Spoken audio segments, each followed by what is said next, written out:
Всем привет! Вас приветствует Серж Мартин Гараж. А мы продолжаем. И сегодня у нас очередная интересная тема, которая по вопросу подписчика. Тема называется «Как правильно восстановить постель распредвала». Очень актуальная тема, очень часто мне задают по этому поводу вопросы. И напоминаю, что также каждый из вас может прямо сейчас в комментариях написать свой вопрос или тему, которая его интересует. То есть, и я об этом сниму вам детальный видео ответ. И если вопрос будет интересный, уже прямо завтра вы получите детальный видео ответ в следующем видео. Также спасибо всем тем, кто ставит лайки, особенно тем, кто ставит лайк авансом. Ваши лайки очень важны для развития канала. И чем будет больше лайков, тем будет больше интересных познавательных видео для вас. Поэтому не ленитесь и прямо сейчас можете нажать на лайк. Итак, мы переходим к теме. Так как я занимаюсь доработкой головок блока уже 15 лет, то есть, и соответственно, каждый день их дорабатываю. Мне люди со всей Украины присылают свои головки блока на доработку. Кому интересно, на канале есть об этом много видео. Так вот, и очень часто сталкивается такой вопрос, ну и вот подписчик как раз в комментариях тоже написал, как восстановить постель распредвала. Очень распространенная проблема у 8-клапанных переднеприводных двигателей и иногда у 16-клапанных.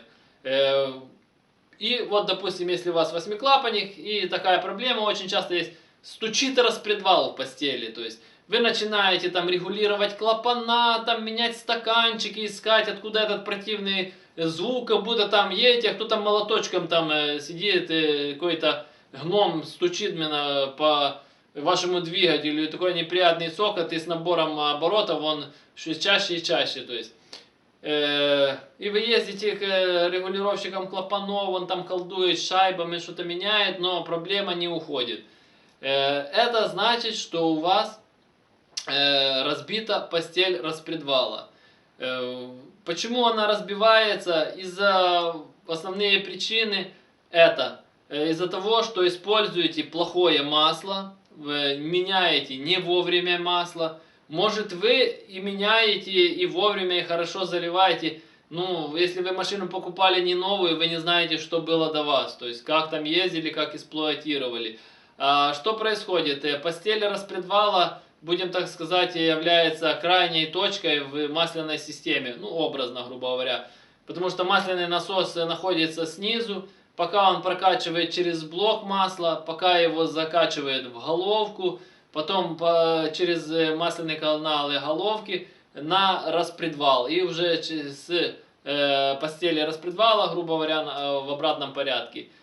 И очень часто вы видите, вроде давление масла у вас нормально. И еще такая распространенная проблема тоже убивается постель распредвала, когда у вас, допустим, масляный насос устает, или, допустим, у вас двигатель уже там, вкладыши были подуставшие, вы ездили, и вы себе сделали капиталку, там, шлифанули коленвал, вы шлифанули поставили новые вкладыши, все, сделали капиталочку, а про голову, что вы не подумали, что не только вкладыши изнашиваются, но и постель в распредвале, которая, грубо говоря, там нет никаких вкладышей, там просто тупо алюминий, об который трется стальной распредвал. И, соответственно, при этом он крайняя точка, и, соответственно, давление до него доходит в последнюю очередь.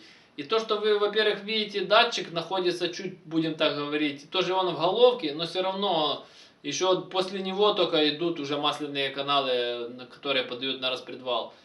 Так вот, так как у восьмерок, там девяток нету датчика давления, только лампочка, которая сообщает, что там у вас давление. Но она загорается тогда, когда уже давление критичное. То есть вы не знаете, вы можете ездить на низком давлении, от этого у вас там и вкладыши устают. И, соответственно, постель тоже устает со временем. И появляется вот этот стук. И мне вот это задают вопрос. Как, что сделать, как восстановить? Начнем с конца. Никак. Почему никак? Потому что я всегда всем рекомендую лучше в таком случае искать другую головку блока. Постель распредвала можно восстановить. Но, во-первых, это еще надо поискать мастеров с правильными станками. Потому что по-нормальному это делается так. Фрезеруется плоскость верхних крышек. Соответственно, для того, чтобы крышки подсели ниже. И потом на специальном станке прогоняется фреза. И она прорезает, соответственно, новые постели под распредвал. То есть, но опять же, надо очень точно это сделать. Если там фреза немножко не угадает, или зазор будет больше, распредвал будет болтаться, и со временем это все опять начнет стучать, разбивать. Или его подкусит, и, соответственно, он начнет делать задиры, и опять же та же самая ситуация, разобьются постели. Многие там, так сказать, умники берут просто верхние крышки, там на наждачке, там на шлифовальном камне, сточил и типа прижал распредвал, и типа я решил эту проблему. Да, эта проблема решится, но очень ненадолго, потому что вы не забывайте, что убивается не только верхние постели, но и те постели, которые находятся в головке. И очень просто это все проверить. Допустим, очень часто просто рассухаренные там головка, то есть чтобы распредвал был свободный. И вот так ставить, и он будет, допустим, относительно болтаться. А еще проще проверяется. Ставите распредвал, ставите одну постель и прижимаете рукой, или можете там гайками зажать. И за вторую сторону вот так его. Если он болтается, соответственно, там уже постель разбита. И потом в обратном порядке эту сняли, эту поставили, и вот так проверяете. То есть от того, что вы там прижмете, да, он закусится немного, то есть ему станет туже. Но он потом опять, так как на нижней части, он будет как на качелях. И он разобьет потом в итоге опять верхние части. Многие тоже думают, пошел в магазин, купил новые верхние постели. И думает, решил эту проблему. То же самое. Толку от того, что верхние новые, типа, а старые убиты, это все разобьется. Поэтому я рекомендую, если у вас разбита постель, просто ищите другую хорошую живую головку блока с живой постелью. Ну а для того, чтобы таких проблем не возникало, просто не допускайте до того, чтобы постель убивалась. Потому что, я же говорю, причины это все те же. Масло, давление, и катаетесь на убитых двигателях до последнего, потом капиталите низ, а потом вспоминаете, что голова застучала. То есть, ну и так же само сам распредвал, то есть нужно смотреть на его состояние. Если была убитая постель, соответственно, она даст износ и на шейке распредвала. Поэтому, если вы нашли другую голову, посмотрите, во-первых, на состояние распредвала не только постелей. Должны быть живые и постели, и должен быть живой распредвал. Вот так же само простым способом это проверяется, чтобы оно не болталось. И тогда будет все четко работать. Большой люфт должен быть, потому что там должен быть тепловой зазор. А я напоминаю, что я занимаюсь доработкой головок блока и карбюраторов.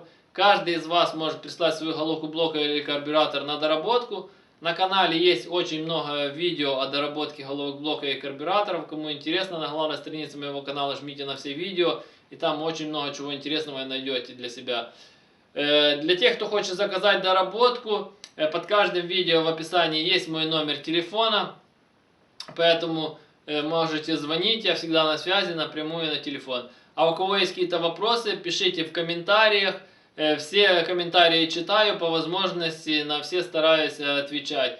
Также напоминаю, что прямо сейчас вы можете написать свою тему или вопрос, о котором вы хотите, чтобы я снял следующее видео с детальным разъяснением, детальным видео-ответом. А кому понравилось данное видео, ставьте лайки, подписывайтесь на канал, кто еще не подписался.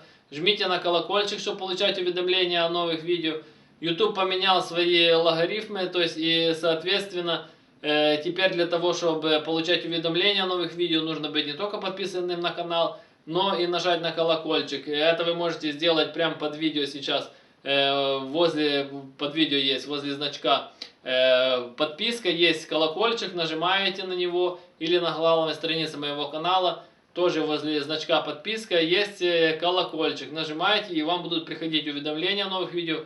Потому что я за день выпускаю очень много видео, и можно пропустить много интересной и полезной информации о вашем автомобиле.